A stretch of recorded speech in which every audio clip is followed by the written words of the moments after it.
Well, hello there. Thanks for joining me.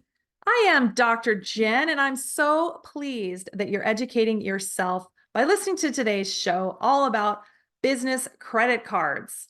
I have a number of new landlords, new business owners, new real estate investors, and even seasoned business owners ask me about business credit, specifically about business credit cards.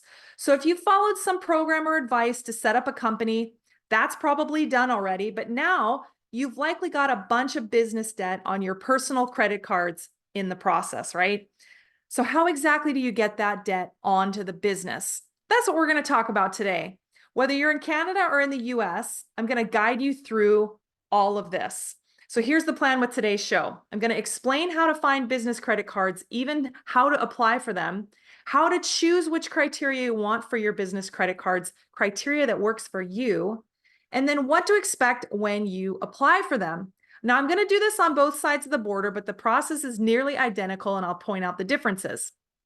All right, so let's start with business credit cards in Canada first. I just Googled Canada business credit cards. 16 million results came up, and many of them are for the US, but hey, they overlooked the Canada part. And there are several lists of some of the best credit cards in Canada, and I'll read a few on the list, but again, you search for yourself. So here's a few: RBC, Avion, Visa, Infinite Business, BMO World Elite Business MasterCard, American Express Business Edge Card, American Express Aeroplan Business Reserve Card, and there are many, many more. That's just the top few that I found. Since the banking structure in Canada is a bit different than in the US, I would start with Google. And you can also simply walk into one of your local banks in your Canadian city and talk to them in person. And yes, they will have this on their website too. You don't actually have to walk in, but that also includes your local credit unions as well. They have some business credit cards that might offer some different items that will work with you in your business and or industry. So you can always start with Google, but then you might find the search engines bring you back to the bank that is closest to you in Canada. And it may be easiest to choose a card where you're already banking with, wherever it is, whether it's a bank or with a credit union. But it depends on what you're looking for. Depending on what it is, your local bank may not have the best incentives, but you still want to do your homework. There's a few more options on business credit cards when it comes to bank and credit union offerings in Canada. So when you apply for these business credit cards in Canada, they will very likely have some upfront annual fees unless they're offering no annual fee card. But those annual fees, if they do charge them, they'll be charged to you right away. Now pay attention to that because I missed that on a credit card a while back and ended up getting canceled. Sorry, Canada American Express, I screwed it up. But here's the trick. You need to use the cards or you can pay them down, but make sure that when you get these business credit cards, you understand how they work. Several of the cards are okay to carry a balance, and then other cards are not good to carry a balance at all. So you've got to do your homework on this. You've got to read the fine print. You need to understand how these work. The US side is very similar, but also has some big differences. US business credit cards, I literally Googled that term, US business credit cards, 29 million results came up. Wow. And then there's all kinds of little ancillary lists like the 10 best business credit card list or this year's credit card lists for small business owners. Lots of websites that come up like nerdwallet.com, bankrate.com, Forbes.com. They all have advisors articles on the best credit cards, and they change every once in a while. You can read those cards or read those articles as well. And there are lots and lots of sources on the US side for this. But how do you know which one is the best one for you and your company? So here we go. So there's so many different credit cards to choose from. It can get a little bit overwhelming. So this is where you need to know what your business model is, what your operations are, and honestly figure out which one is the best deal for you, knowing how you operate. And so you've seen this. If you've got one credit card in your wallet, you know that there are some different offers that these credit cards can offer, like cash back, no annual fee, travel rewards, and that can either come in miles or points, balance transfer cards, 0% intro APR cards, bonus airline miles, travel lounge rewards, or again, if you want to go with a local bank or where you are already banking, they might have some of these rewards cards, but maybe they don't. But it might matter to you if you want to use a credit card for your business where you already bank. Again, it's got to work for you. So this is where your industry and your expected usage over time is going to come into play. And I'm going to give you 3 examples of where this might work. So let's pretend you're a bakery. Your business is a bakery in Alaska, and your annual supplier conference is in Seattle. So you know that at least once a year, you're going to be traveling from Alaska to Seattle. Well, guess what? There's an airlines card that is Alaska Airlines flies between Alaska and Seattle. And there's others that fly there as well. But you might try a business credit card that has travel rewards or miles bonuses because you know that you are very likely going to travel at least once a year. But let's say you are a real estate investor. Let's say you're in the US and you're just getting started with your LLC, which I know there's lots of folks that do this. They start their LLC and then they get stuck. You've got your incorporation documents, your tax ID, and you might even have a bank account for this business, but now you need a credit card. So as a real estate investor, you may not have a lot of cash. So maybe the cashback offer or the 0% intro offer is appealing to you. Or if you're a real estate investor just getting started with your brand new company and you're carrying a bunch of business debt on your personal cards, perhaps a balance transfer card or a card that offers a low introductory rate for balance transfers is ideal. You need to check it out, but always read the fine print. There's usually a 2 to 5% transfer fee. So it varies. Usually it's around 3%, but I've seen it lower and I've seen it higher. So if you're transferring $10,000 from your personal credit card onto your business credit card, if there's a 5% transfer fee, that's going to cost you $500 up front. Just so you know, there is a cost to one of these in one way or another. They're going to get their money, of course.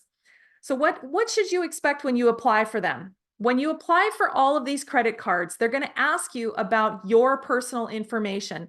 They're likely going to check your personal credit just to get you qualified, especially if they don't have a history with you. If these one of these, the national credit cards or one of the big 5 banks, they're probably going to want to check your credit. If it's one of your local banks that you're getting a business card through, they may not check your personal credit, but regardless, they're going to rely on your personal history to help qualify your business here. They may want you to have your income level that was on your tax returns last year. How much do you anticipate using the card on a monthly basis?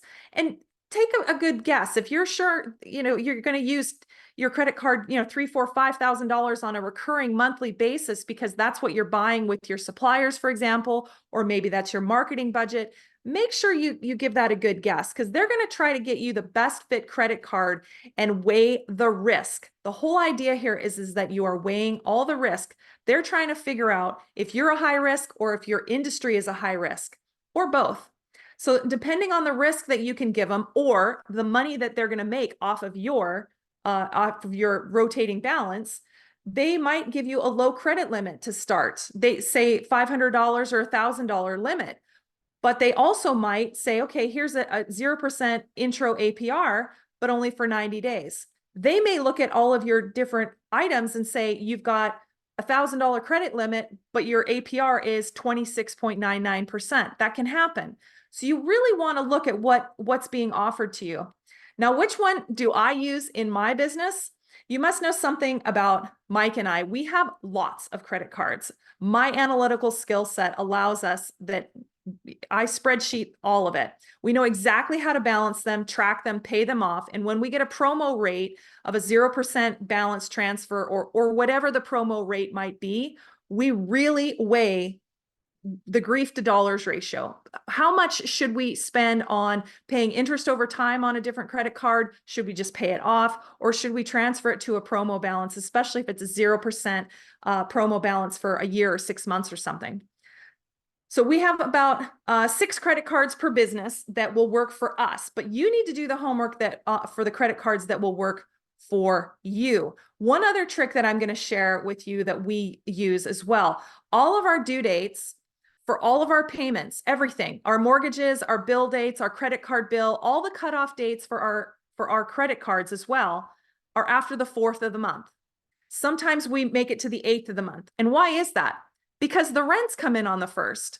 And then we need time to make sure everything is set up properly, both for the payment of that credit card and the accounting of that payment for that credit card, or for the mortgage. Everything comes out between the 4th and the 8th for us. That's what works for us. If it comes out on the 21st or the 23rd or the 25th, it likely screws us up. So if we apply for a brand new business card, I always shift the due date. I either bring it up forward to the 4th and ask them to run an extra long cycle or whatever it might be, but I shift it around so that the due date works for us.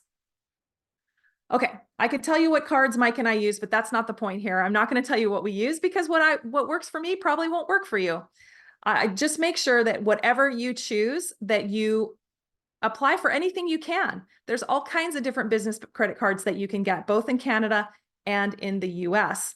So in today's episode, which was pretty quick, I just discussed on how to find US and Canadian business credit cards to even apply for, how to choose the criteria you want for your business credit cards, and then what to expect when you apply for them.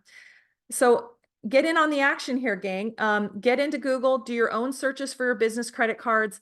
Better yet, jump on the website or walk into the branch of your local credit union or your local bank and ask them about business credit cards directly, especially if they have an existing relationship with you. That's a good thing. If you enjoyed today's show, the biggest compliment you can give me is leaving a review so that people who need my podcast can find me. Join me next week for episode 79. Many landlords don't think that sales in quotes, is involved in being a landlord, but my expert closer is going to prove that wrong. Ben Brown joins me. Remember, you don't have to be afraid as a landlord. You just have to educate yourself. I'll see you next week. Thanks for joining me.